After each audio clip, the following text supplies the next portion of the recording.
많은 이들 말하고 많은 이들 노래를 하지만 정작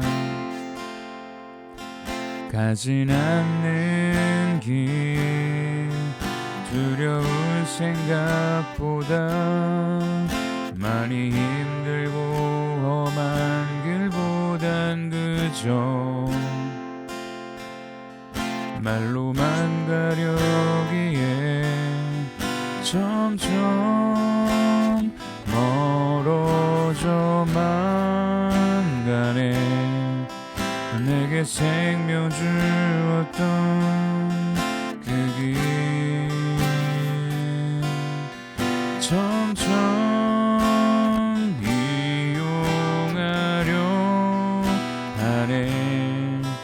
내게 사랑 주었던 그 길 다시 복음 앞에 내 영혼 선해 주님 만난 그때 나 다시 돌아가 주님께 예배드리며 다시 십자가의 길 걸으리. 다시 복음 앞에 내 영혼 선해 주님 만난 그때 나 다시 돌아가 주님께 예배드리며 다시 십자가의 길 걸으리. 다시 십자가의 길 걸으리.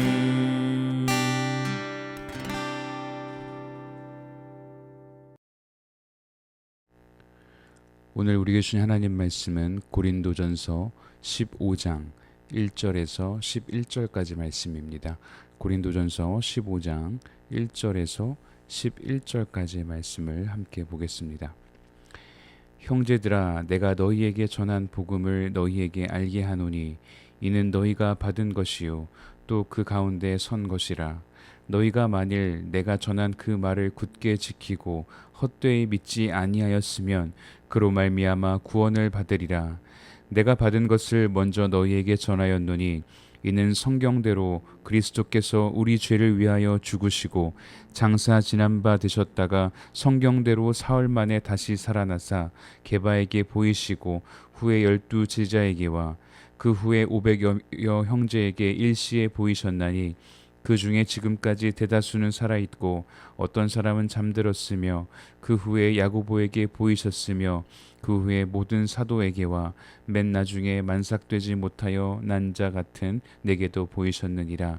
나는 사도 중에 가장 작은 자라. 나는 하나님의 교회를 박해하였으므로 사도라 칭함받기를 감당하지 못할 자니라.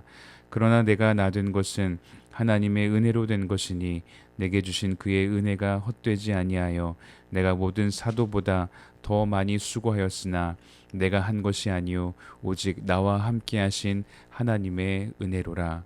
그러므로 나나 그들이나 이같이 전파하매 너희도 이같이 믿었느니라. 아멘. 할렐루야. 오늘도 하나님의 은혜가 여러분의 삶에 가득하기를 주님의 이름으로 축복합니다. 고린도전서 15장은 흔히 우리가 부활장이라고도 부릅니다. 그래서 바울은 이 장에서 부활의 중요성을 길게 설명하고 있습니다. 그런데 부활 이야기를 본격적으로 시작하기 전에 가장 먼저 무엇을 말하냐면 바로 복음을 사도 바울이 우리에게 이야기합니다. 우리 1절 말씀 같이 한번 볼까요? 1절 형제들아, 내가 너희에게 전한 복음을 너희에게 알게 하노니 이는 너희가 받은 것이요 또 그 가운데 선 것이라. 아멘. 바울은 고린도 교회 성도들에게 새로운 이야기를 하는 것이 아닙니다. 내가 이미 너희에게 전했던 복음을 이야기하죠. 너희가 이미 받은 복음을 다시 붙들어라 라고 이야기하는 것입니다. 왜 그럴까요? 교회 안에 여러 가지 문제가 있었지만 결국 가장 중요한 것은 복음이기 때문입니다. 그래서 오늘 본문을 자세히 살펴보면 바울은 복음을 설명하면서 시제를 아주 의미 있게 사용합니다. 이 시제의 변화를 살펴보면서 복음이 가지는 중요한 특징들을 함께 살펴보도록 하겠습니다.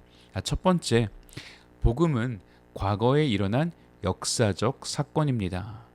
바울이 뭐라 그래요? 내가 너희에게 전한 복음, 너희가 받은 복음, 이걸 이렇게 이야기하는데요. 여기서 전한 복음, 전한, 받은, 이것은 모두 다 과거 시제입니다.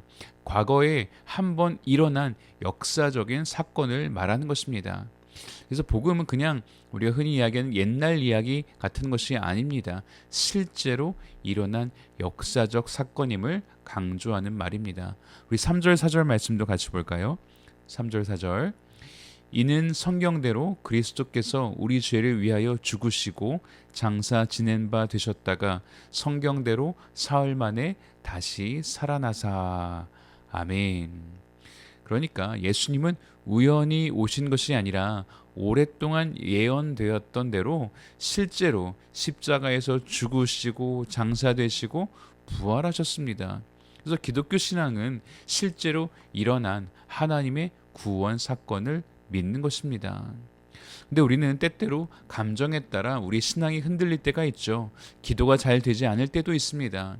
예배 가운데 예배가 은혜를 느끼지 못할 때도 있습니다. 그러나 복음은 우리의 감정에 따라 변하지 않습니다. 그래서 우리의 신앙은 감정 위에 세워지는 것이 아니라 복음이라는 그 사실 위에 세워져야 되는 것입니다.